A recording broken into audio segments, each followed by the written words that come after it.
அந்த மக அந்த மகரத்துல சந்தோஷம் சந்தோஷம். அந்த மகர ராசியில இருந்து உங்க வாழ்க்கையில நீங்க உழைச்சு உழைச்சு ஓடா தேஞ்சு கஷ்டப்பட்டு பாடுபட்டு எல்லா சாப்பாடும் சாப்பிட்டு மிச்சமாயி கடைசியில ஒரு பானையில போட்டு வச்சா நாளைக்கு அது உதவுன்னு சொல்லி இந்த வருஷம் நம்ம சம்பாதிச்சது போக இவ்வளவு லாபம் இருக்குதுன்னு சொன்னதுனாலதான் 11ஆம் இடம் லாபம்னு சொல்லி கும்பத்துல கொண்டு போய் பானையில போட்டு வச்சாங்க அந்த காலத்துல. எப்படி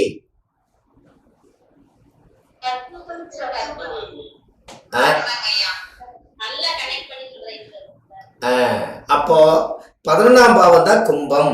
அந்த 11ஆம் பாவ கும்பத்துல கொண்டு போய் லாபம் எனக்கு எல்லாரும் பாத்துக்கங்க, எல்லாரும் பாடுபட்டீங்க, காடு தோட்டம்னு சொல்லி எல்லாரும் பாடுபட்டீங்க, பாடுபட்டு உழைச்சு உழைச்சு ஓடா தேஞ்சு கடைசியில மிச்சமான பணம் இவ்வளவு பானையில இருக்குது. இந்த பானைய எல்லாத்துக்கும் தெரிகிற மாதிரி அந்த குடும்பத்துல எல்லாரும் ஒன்னா சேர்ந்து வீட்டுக்குள்ளேயே செவரோட செவரா வச்சு அந்த பானையை வச்சு கட்டி அப்படியே ஆனந்தமா அதுக்குள்ள வாழ்ந்தாங்க. அவங்க இறந்து போயிட்டாலும் கூட அந்த திட்ட உடைச்சு அந்த கும்பப்பானை எடுத்து அவங்க அந்த காலத்துல ஈம காரியத்துக்கும் நல்ல காரியத்துக்கும், கும்பம் என்பது சனி கர்மா காரியத்துக்கும் பானையில இருந்துதான் செல்வத்தை வெளியெடுத்திருக்காங்க. அப்படித்தான் வந்திருக்குது.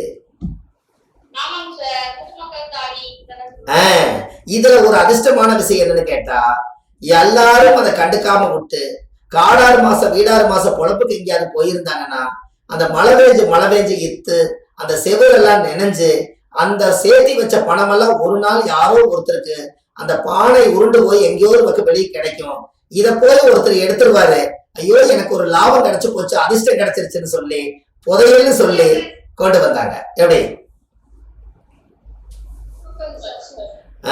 அப்போ 11ஆம் இடம் தான் லாபஸ்தானம். 12ஆம் பாவம் என்பது என்னன்னா, நாம இன்னைக்கு மீன் சாப்பிடுறோம், எண்ணெயில பொரிச்சு மீன் நல்லா இருக்குது, மீன் குழம்பு வச்சு சாப்பிடுறீங்க. மீன் நம்மளை சாப்பிடுறது பாத்தீங்கன்னா காசியில தான் கிடைக்கும். போய் நம்ம இறந்து போயிட்டோம்னா இறந்த பாடி எடுத்து பாதி எரிஞ்சு எரியாம கொண்டு போய் கடல்ல கல்ல கட்டி இறக்கிடுவாங்க. அது மீன் தான் திங்குது. அதனாலதான் மீன ராசி மோட்ச ராசின்னு வச்சாங்க. எப்படி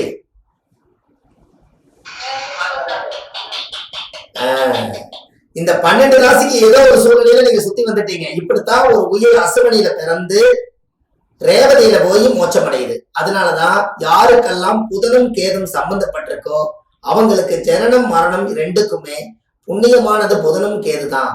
அதனாலதான் ஆரம்பம் முடிவும் புதனும் கேது தான் முடிச்சு கொடுக்கிறாரு. உங்களோட முடிவு எங்க முடியுதுன்னு பாருங்க. அசுவனி நட்சத்திரத்துல இருந்து ஆயிலி நட்சத்திரத்து வரைக்கும் எண்ணினீங்கன்னா 9வது நட்சத்திரம் கடகத்துல வந்து முடியும். அங்க கட் ஆயிருது. மறுபடியும் உற்பத்தி ஆகணும்னா நல்லா பாருங்க, அந்த இடத்துலயே முடிஞ்சு போச்சு. 9 நட்சத்திரம் ஒரு மனிதன் தாண்டி வந்தா 120 வருஷம் ஆயிருதான். 9 நட்சத்திரத்துக்கு 120 வருஷம் அப்ப முடிஞ்சு போச்சு. அப்ப இது மறுபடியும் இந்த குழந்தை உருவாக்கணுமே, ஆயிலே முடிஞ்சு போச்சு, இனப்பெருக்கு ஆகலையே, நம்ம என்ன பண்றது அப்படின்னு ஒரு யோசனை. கரெக்டுங்களா?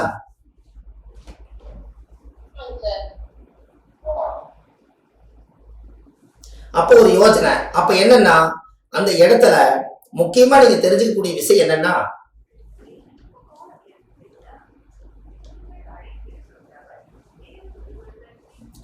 அப்போ முக்கியமானது என்ன அப்படின்னு கேட்டீங்கன்னா, உங்களோட வாழ்க்கையில இனப்பெருக்கம் ஆகணுமே. ஆயிலி நட்சத்திரத்து வரைக்கும் அசுவனிலிருந்து ஆயிலத்தோட 9 நட்சத்திரத்துக்கு ஒரு மனிதனுக்கு ஆயுள் முடிஞ்சு போச்சு. அப்ப மறுபடியும் எப்படி இந்த குழந்தை இனப்பெருக்கத்தை உருவாக்குறது அப்படின்னு யோசிச்சு பார்க்கும்போது அப்ப என்ன வருது அப்படின்னா, மக நட்சத்திரத்துக்கு ஆணெலி வரும், பூர நட்சத்திரத்துக்கு பெண்ணெலி வரும். இந்த 2 நட்சத்திரம் 16 நாளைக்கு ஒருக்கா குட்டி போட்டு 5ஆம் இடம் என்பது யோனி பொருத்தம்னு 5ஆம் இடத்துல வச்சதுனாலதான் இனப்பெருக்கம்ங்கிறது மக நட்சத்திரமும் பூர நட்சத்திரமும் ரெண்டும் சேர்ந்துதான் ஆணெலியும் பெண்ணிலையும் சேர்ந்து உறவாடி இந்த உலகத்துக்கு இனப்பெருக்கத்தை உண்டு பண்ணதுனாலதான் 5ஆம் பாவ யோனின்னு வச்சிருக்காங்க. எப்படி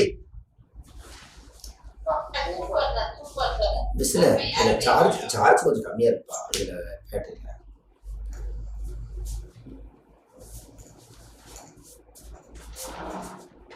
இந்த ஒரு நிமிஷங்களா பிஸ்னு இந்த பக்கம் ஒரு நிமிஷம் கேமரா ஆஃப் பண்ணிட்டு இது பிளக்ல குத்தி விடு, சார்ஜ் சரி விடு இந்த பக்கம்.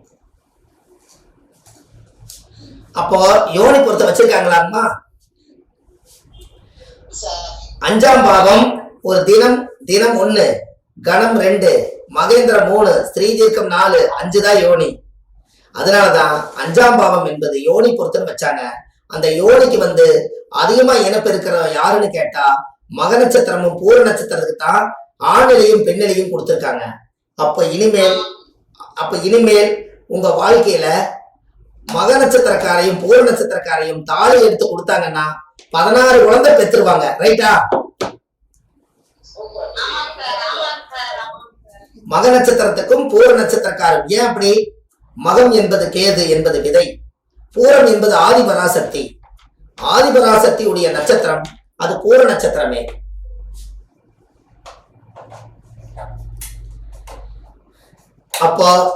அப்போ மக நட்சத்திரத்துக்கு பூர நட்சத்திரத்துக்கும் இந்த பவர் கனெக்டிவிட்டி வந்தது காரணமே ஆணிலையும் பெண்ணிலையும் சேர்ந்ததுனாலதான்.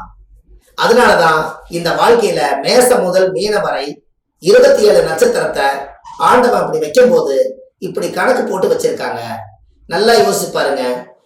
அப்ப யோனி பொருத்தம் 5ஆம் பாவமா இருந்தா அப்ப அவங்க வாழ்க்கையில நல்லா இருக்கணும் அப்படிங்கிறத ஒரு ரகசியமான ஒரு விஷயத்த சொல்றேன், யாரும் தவறா எடுத்துக்காதீங்க. மேசத்திலிருந்து 7வது ராசி என்ன ராசி வரும்? அதுல என்ன கிரக நீசம்?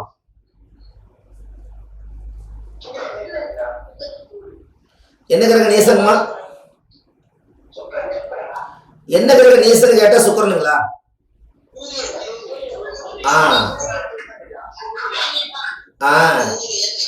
Okay, stop. சூரியன் தான் நீசம். அப்போ 7ஆம் இடம் என்பது ஒரு பெண்ணுக்கு மேசம் தலை, ரிஷபம் கழுத்து, மிதனம் தோள்பட்டை, கடக மார்பு, சிம்ம வயிறு, கன்னி இடுப்பு, துலாம் சிறுநீரகம். அப்ப துலாம்ங்கிற சிறுநீரகம்ங்கிற இடம் ஒரு மர்மம். அந்த இடத்துல நம்மளோட உயிர் சக்தி எல்லாம் உடம்புல அதிகமான ஹீட் ஆச்சுன்னா உயிர் சக்தி வெளியேட்டா குழந்தை பெக்க முடியாதுங்கிறதுக்காக அந்த இடத்துல ஹீட்டை தணிச்சு வைக்கிறதுக்காக சூரிய மேசத்துல வச்சிருக்காங்க. எப்படி?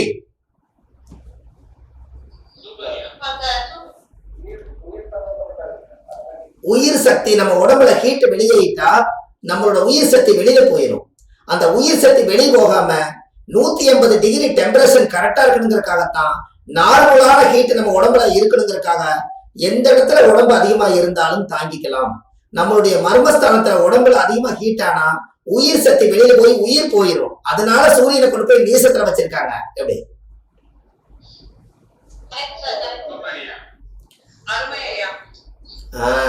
அப்போ ஒருத்தருடைய வாழ்க்கையில அப்போ இந்த மாதிரி ஒரு 12 ராசிக்குள்ள ஒவ்வொரு நட்சத்திரங்களும் ரகசியமா இருக்கு. பாருங்க, சித்திர நட்சத்திரம் 2ஆம் பாதத்துக்குள்ள யாரு பிறந்தாலும் கன்னி ராசியில போய் முடிவாயிரும். 3ஆம் பாதம் 4ஆம் பாதமா இருந்தா துலா ராசியில போய் முடிவாகும். அப்ப 3 பாதம் 4 பாதத்துல பிறந்துக்கிறவங்களுக்கு மேசத்துக்கு 7ஆம் இடம் கனெக்ட் ஆகும். 2 பாதத்துக்குள்ள பிறந்துக்கிறவங்களுக்கு கன்னி ராசி தான் கனெக்ட் ஆகும். அப்போ அப்படி சுத்திர நட்சத்திரத்துல ஒரு பெண்ணோ ஆணோ பெண்ணே பிறந்துட்டாலும் கூட அவங்கள கல்யாணம் பண்ணி கொடுத்து 7ஆம் பாவத்தை கனெக்ட் பண்ணி கல்யாணம் பண்ணி வச்சுட்டு கோவப்பட்டு பெட்டி தூக்கிட்டு வந்துருச்சுன்னா 2ஆம் பாவத்துக்குள்ள பிறந்த நட்சத்திரம் போய் பிழைக்காது. 3-4 பாவத்துக்குள்ள இருந்தா 7ஆம் பாவத்துக்கு கனெக்ட் ஆயிக்கும். பஞ்சாயத்துல கூட சேர்த்து வச்சிருவாங்க. இந்த 1ஆம் பாவம் 2ஆம் பாவம் சித்திரத்தில் பிறந்தா கன்னி என்பது 6ஆம் பாவம் சண்டையிலேயே நின்று அந்த பொண்ணு வாழவே வாழாது. எப்படி?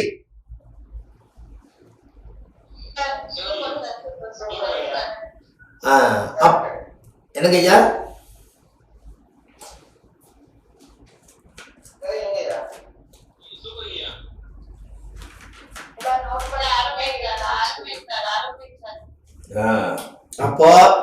அப்ப ஒரு நட்சத்திரக்கார நீங்க திருமண பொருத்தம் பார்க்கும்போது சித்திர நட்சத்திரக்காரர்கிட்ட விவரமா சொல்லித்தான் பொருத்தம் போட்டு கொடுக்கணும். எப்படி பாருங்க, 2 பாதம் கன்னி ராசியிலே நின்று போச்சு. இந்த பொண்ணுக்கு 7ஆம் பாவத்துக்கு பிறப்பிலேயே தொடர்பு கிடையாது. இந்த பொண்ணு கல்யாணம் பண்ணி கொடுத்து புருஷன் அடிச்சாலும் பிடிச்சாலும் அனுசரிச்சு வாழ்ந்துதான் வாழ்க்கை காலம் தள்ளணும். ஏமாந்து கோபிச்சுட்டு புருஷன் வேண்டாட்டு வந்துட்டால் தாய் வீடே கெதினு இருந்துக்கும். கடைசியில் அவங்களுக்கு வாழ்க்கை தடுமாறிடும். அதனால இப்ப நாங்க சொல்ல வேண்டியது இதுதான். இதுக்கு மேல உங்க தலையெழுத்து நீங்க புரிஞ்சு அறிஞ்சுதான் நடந்துக்கணும்னு சொல்லித்தான் நீங்க பொருத்தம் போட்டு கொடுத்துட்டா எந்த பிரச்சனையும் இல்லை. எப்படி?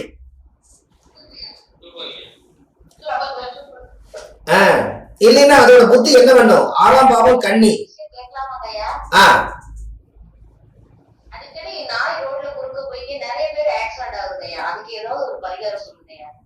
ஆ.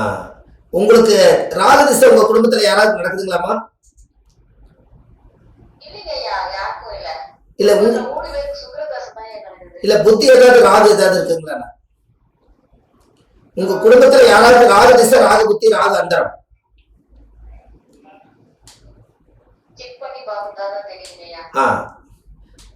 ஏன்னு கேட்டீங்கன்னா உங்களுக்கு நான் உங்களுக்கு ஒரு நாய் இது அடிபட்டு போறதுக்கு நான் உங்களுக்கு இப்ப சொல்றேங்கம்மா. சரிங்களா?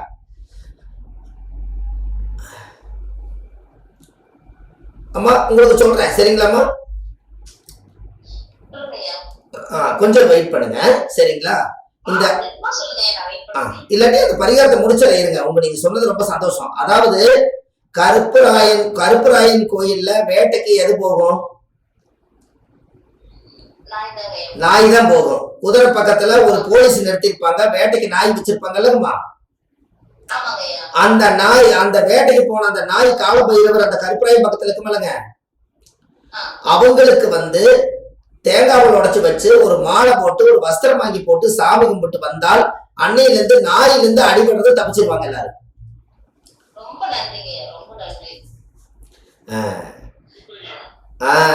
ஏன்னா நாய் வேட்டைக்கு போகும்போது அது சார் நல்லா தெரிஞ்சுக்கங்க. நீங்க அம்மா உங்க பேர் என்ன?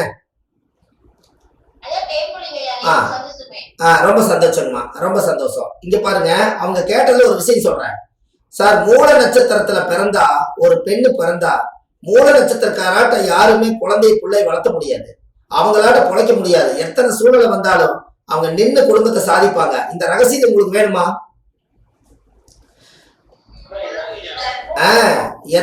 எத்தனை பெண்மணிகள் எத்தனை பேர் சிரமப்படுறாங்க, எத்தனை பேருக்கு கல்யாணம் ஆகாம இருக்குது. அதுக்கெல்லாம் ஒரு பரிகாரம் சொல்றேன் பாருங்க. திருவாதிரை நட்சத்திரம் ஆண் நாய், மூல நட்சத்திரம் பெண் நாய். இந்த பெண் நாய் குட்டி போட்டுச்சுன்னா அது குட்டி தூக்க வர்றாங்கன்னு சொல்லி எல்லாரும் அது கடிக்க வரும். அப்ப கடிக்குதுன்னு சொல்லி போட்டு இங்க தடி எடுத்து நாயை போட்டு அடிப்பாங்க. அப்ப இந்த இடத்துல நம்ம குட்டி கொண்டு விடுவாங்கன்னு சொல்லி ஒரு இடத்துக்கு 2 இடம் அந்த குட்டி வாயில கவிட்டு போய் அந்த குழந்தைகளுக்கெல்லாம் பால் குடிக்கிற மாதிரி ஒரு குழிய மண்ணு தோண்டி அது ஒரு சேப்பா படுத்து